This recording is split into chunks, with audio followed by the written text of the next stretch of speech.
This was very difficult and helpful at the same time, and it was very difficult to start to relinquish some of the control over some of the detail of what went into one of my own games, since I was so closely personally tied to the game. But as it turns out, it was also something that was very necessary. When I first decided to build Ultima 4 into this very different kind of product, a product where there was no big antagonist, and where the principal focus of the game was to prove yourself to be a person of virtue, I was really very concerned over what the public and what the media reception to this game would be. I was concerned that people might think I was either getting on a soapbox, or concerned that people might have thought I'd gone way off the deep end and things of this nature. But so even though I was very concerned, I was very pleasantly surprised when it did come out that first of all, the press was very more than kind to the project, and the public reception was very strong. And it made Ultima 4 my very first #1 best-selling product. In fact, Ultima 4 did so well that if you remember, Billboard magazine for only about a year used to cover the software industry. And for more than 6 months of their 1 year of covering the software industry, Ultima 4 held the top position in their top listings. Although the reception to Ultima 4 was, of course, very positive, it's kind of humorous to note what the few, if only, negative reception seems to have been. And that was, in many, if not all, of the previous Ultimas, many people took great joy, and after they finished the game, or when they started getting tired of playing it, they would start doing things like going around and slaughtering everyone in sight, or raping and pillaging and plundering, so to speak, all the towns and castles. And Ultima 4 was the first game where, if you did take that path, it not only became impossible to win, but there were very negative circumstances that surrounded that, which of course was the whole point of the game. But there were a number of people out there in the world who really enjoyed playing their evil thief character, and were a little frustrated that they couldn't do it this time around. But I considered that a minor drawback, and was overall very pleased with the direction it had taken. Well, that leads us up into Ultima 5. If I had to critique Ultima 4 personally from a standpoint, of course, again, I'd mentioned that the programming was now an aspect which I felt I had pretty good control over, which is why Ultima 4 was really, the main focus of it was storytelling. Well, Ultima 4 was my very first attempt at storytelling in a big way, so to speak. So Ultima 5, being my second time around to do large stories, I really feel was a much better told story. In Ultima 4, the story of virtue, where you had to prove yourself to be a virtuous individual, all of the tests and all of the circumstances were fairly black and white. I mean, if it was something evil, you got rid of it. If it was something good, you took care of it. And the choices were fairly straightforward and simple. And the story itself, as it progressed, was fairly repetitive in my mind. There were many times where for a certain kind of a quest, you had to do a similar quest for each of the different virtues.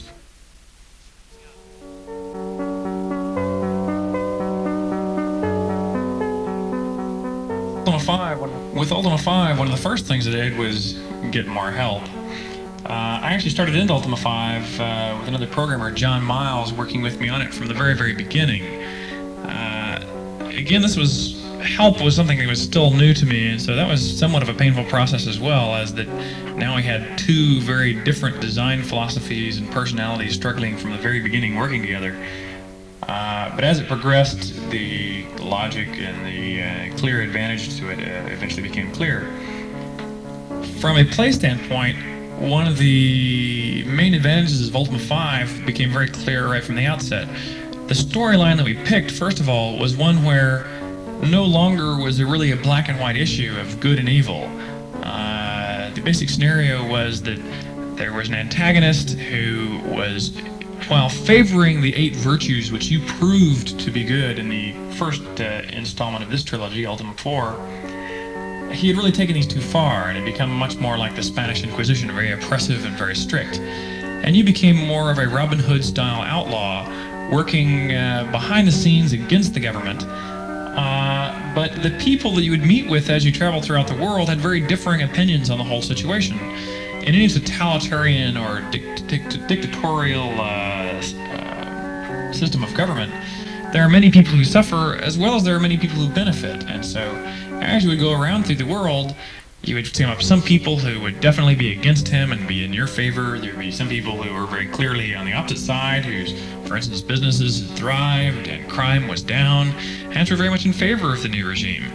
And you'd meet many people who were kind of in the gray area in between, some of whom you might be able to convince to join your side of the struggle. Others who you might think you had convinced to join your side of the struggle, but then later on would turn you into the bad guys, so to speak. And so the story unfolding and the way it unfolded and the kinds of quests and scenarios, I really feel had much more significance and depth and breadth to them. Another one in particular, for instance, is that in most games, in most fantasy role-playing games, the antagonist is somebody who you are told in the instruction booklet is the big evil wizard you're supposed to defeat, and so you travel around through the countryside collecting magic and money and treasure, usually taking advantage of the peasants along the way, never really seeing the bad guy take any advantage of the peasants. But then finally, in the end, you meet the bad guy who's really never done anything to you, and you go and you vanquish him, or her. What we did this time around is, since we did have an antagonist, we wanted you to have some very personal, real-world reason for disliking him. So first of all, his effects and his efforts were felt throughout the kingdom, and you saw them in many ways and forms, in this case the Shadow Lords, who were traveling about and doing evil and harm.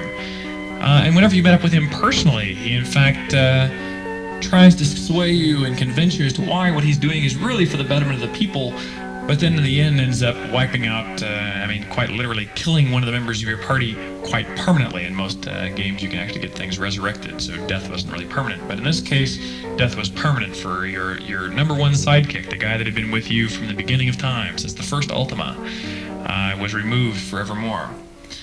And so the depth and feel and the player personal involvement and the emotional response that went into the game vastly exceeded its predecessors.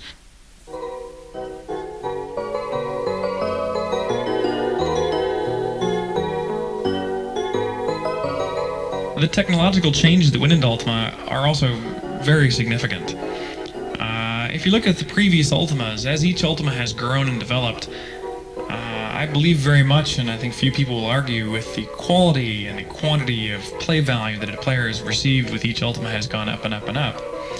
However, there's also been one negative side to the Ultima development to date, which is as the Ultimas have become bigger and more sophisticated, they become more and more difficult for a beginning user to be able to sit down and use early on in his playtime. And so the ramp-up time of learning it has become more significant, which has also made it more intimidating for a non-Ultima player to begin playing with. So that was one of the main objectives with this Ultima, was since we now had a technology base which was more powerful than before, and having learned a few lessons from some of my competitors in the marketplace, as well as learned a few lessons from some of our in-house products, and Chris Roberts in the Times of Lore project, as well as Todd Porter in Knights of Legend, and Greg Malone in Mobius. All three have taught me many lessons as to what the strong points of their games were, and admittedly I've borrowed ideas and concepts from them as well as others to take Ultima 6 now and rebuild the technology from the ground up, to build a technology which was extremely accessible to the beginning role-playing gamer as well as to the serious long-time adventurer. One of the most obvious ways that's noticed is in the interface. Ultimas have always had a single keystroke command entry method, which I believe and still do is a fast, efficient way to impart your desired activity to the computer. This time around, we scrapped all those 26 keyboard commands and replaced them with only 10 keyboard commands or icons. For instance, as the Ultimas evolved, you used to be able to do things like ignite a torch and peer at a gem and jimmy a lock with a key. And then eventually I ran out of keys, so I had to use a few others, like use the sextant and use a crystal ball. But then it became very obvious that those other three, igniting a torch, is really like using a torch, and using a magic gem, and using a key. And so I could reduce the command structure very dramatically down to only about 10 commands, and with no loss of functionality whatsoever, but just a simplification such that it's much easier to learn, it's easier to use, it's quicker to understand, and I really believe has made this Ultima really, even though it's the largest and most sophisticated to date, I actually believe it is the easiest of all of them to play. In the creation of the world, previous Ultimas have had towns and castles and dungeons and combat screens, Each one of which has had, from a coding standpoint, we've had to write the ability to get to, all 26 commands had to function in each of these 5 different environments, which means each kind of piece of code had to be rewritten 5 times, making it very prone to bugs and very difficult to write and just quantity to write. From a player's standpoint, they had to learn how to interact with things in each of these 5 different environments, making it more complex for the player. And that's another one of the main changes are, as we said, we threw away all 5 different kinds of environments and we reduced the world to one monoscale single environment, where all actions, combats, and interactions take place all within that one physical kind of environment. No longer do you go in and out of towns. You just walk out of the gateways of one town, keep walking down the road until you walk into the buildings or gateways of another town. Conversations, the people themselves within the world. In previous Ultimas, Ultima 4 was really the start of our interactive conversation where you could begin to ask people questions about themselves. Ultima 5 expanded upon it significantly, but in Ultima 6 we actually took where there used to be a limitation of about 1K of memory dedicated to an individual's personality, which was their conversation. We made there now to where there is literally no limit on the size that a single individual's personality or conversation can be. Additionally, the people in your own party. In previous Ultimas, the other members of your own party were really just extensions of yourself, where you fully controlled each and every one of their actions, so that even though there were some characters like Yolo and Shamano and Dupre who have been with you since the very first Ultima, as soon as they have joined your party, really their personal personalities have really disappeared. They've really become part of yourself. In this Ultima, they take on much more of their own personalities. So, for instance, not only in combat can they fight for themselves, which is one major aspect of it, but more importantly, in conversations as you walk around the world and talk to other people, they can chime in whenever they choose and make full commentary. So, for instance, Dupre is your gung-ho fighter, and you could be in a shop, for instance, buying a sword, and you could chime in and say, "Gee, that sword's not worth a tenth of what that guy's asking. I know a place where we can get one for a third that price." And Yolo, on the other hand, who's the bard, Yolo is like your best friend. And so throughout the game, Yolo will chime in and give you advice and consultation. And when push comes to shove, it's usually Yolo's advice that's correct. Shamano, on the other hand, Shamano is the one who's your ranger character. He's the one who knows the land. Shamano is one with Britannia. And the reason why that is the case, by the way, in case for those of you who didn't already know it, Shamano is another alter ego of myself. And so I'm a very fortunate individual. I get to be there as Richard Garriott often. I get to be there as Lord British. And also Shamano is a character represented by myself. And so Shamano, since he is the one that knows the most about the land, he's the one that can chime in and tell you where you are when you find certain dungeons or cave entrances. He's the one that has his ear to the ground and can hear when monsters are coming and detect things from afar. Ultima 6 also wraps up the second trilogy of the Ultima series. Ultima 6 is another storyline involving virtue and morals and ethics of you, the individual personal player. You may have also noticed, by the way, let me rewind even a little bit here through Ultima 4 that carries through to 5 and 6, which is character creation. In most role-playing games, including the earliest Ultimas, your character was created by rolling dice or assigning numbers to attributes, and this character that you would create is essentially your alter ego, where you might be a skinny little computer guy sitting over here behind your computer, but you can run a big evil barbarian if you want to as your alter ego.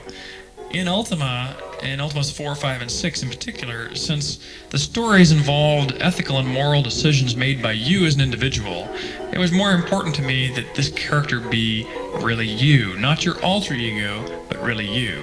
Which is why you'll notice that the introduction screens to Ultima and the character creation, all is there to support how you, a real person from the real world, find your way traveling to and from Britannia. And the character creation itself, as you answer the questions, the ethical dilemmas that the character creation poses to you, the more you answer questions that show honesty and the search for truth, things of this nature, the more it raises your intelligence, and the more it drives you towards being a mage or an alchemist kind of a character, the guy's in search of truth. And the more you answer questions for valor and courage, the more that would drive up your strength and drive you towards being a fighter kind of a character. And the more you answer questions favoring things like compassion and love, the more that would drive you towards more of the artistic kinds of endeavors, and it would raise your dexterity.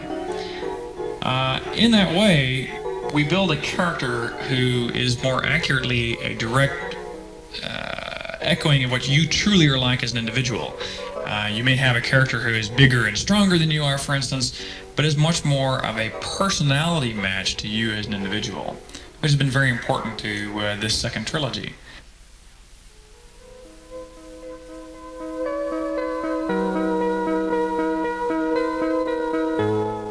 So another thing that's really good to probably point out about this point in time is that truly I am very much enjoying this opportunity to express to you my feelings and how important the Ultima series is and has been to me as an individual. Hopefully you've gleaned from this that truly Ultima for me is much more than just a game. It's more than just a product. It's not just what I do to make money. Ultima is what I do for my own personal fulfillment, for my own enjoyment, and a very important part of this is also the feedback that I get from users such as yourself.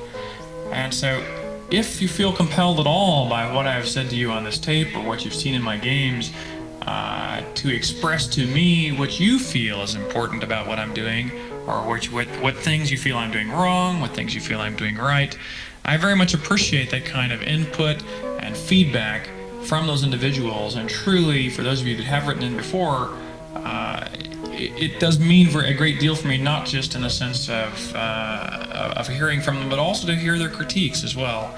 So any of you that would ever feel compelled to write in, please feel free to do, and know that it will be read and it will be appreciated.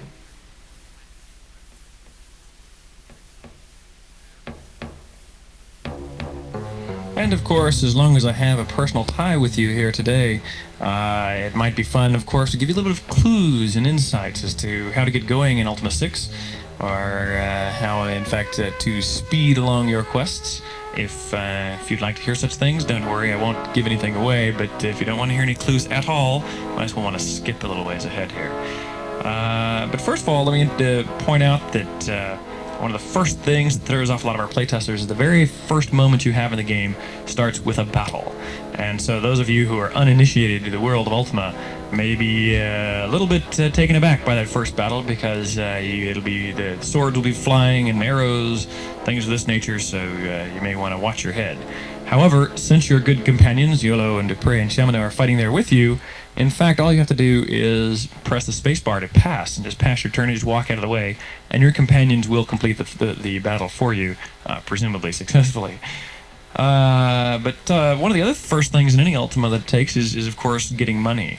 Money is one of the things that oftentimes, before you can outfit your group and make very strong progress on your quests, even as you figure out what your quests are, you need money to buy your adventuring supplies.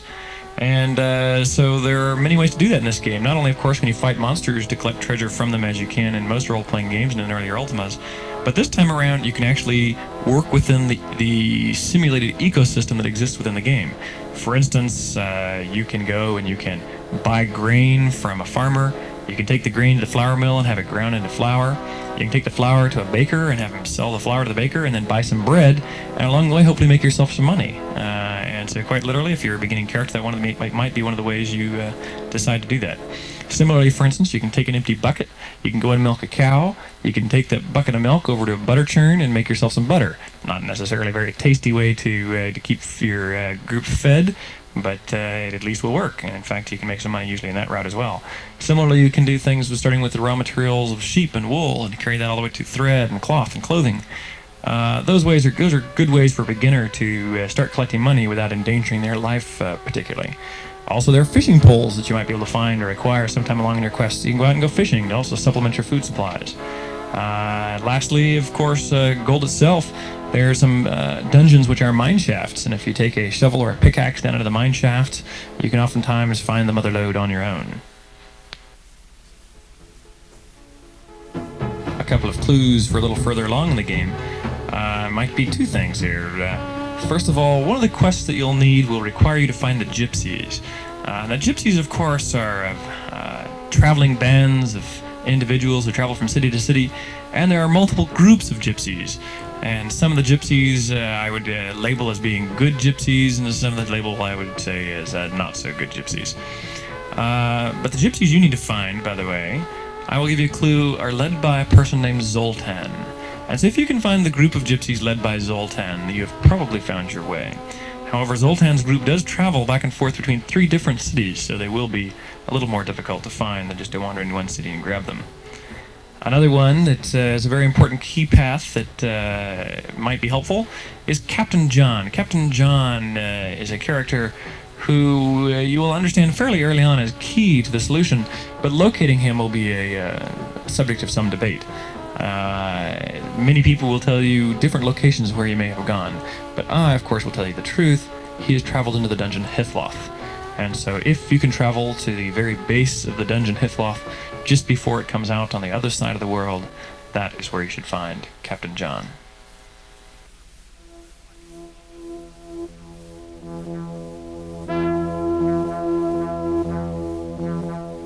Well, I'm about out of time here. In fact, I've overshot the mark that I was told to shoot for by a significant margin already. I'd just like to close with a comment about the fact that when I began the Ultima series and was working literally out of my closet in my home in Houston, that it has really come a long way since then. It's been a long, hard struggle in many ways, but fortune has turned my way in many ways as well. But in total, it's still a great deal of fun for me. And I sincerely hope that you too enjoy the work and effort that we put into Ultima 6. And I hope you will also stick with me past Ultima 6 on to the future Ultimas. It'd be very difficult for me at this point in time to predict how long they're going to last, but as long as it remains fun for me, and as long as it remains fun for you, indicated hopefully by the fact that people are still buying them, which will allow me to stay in the business of continuing to make them, we'll hopefully work together on into the future and have many, many more years of fun with Ultimas to come.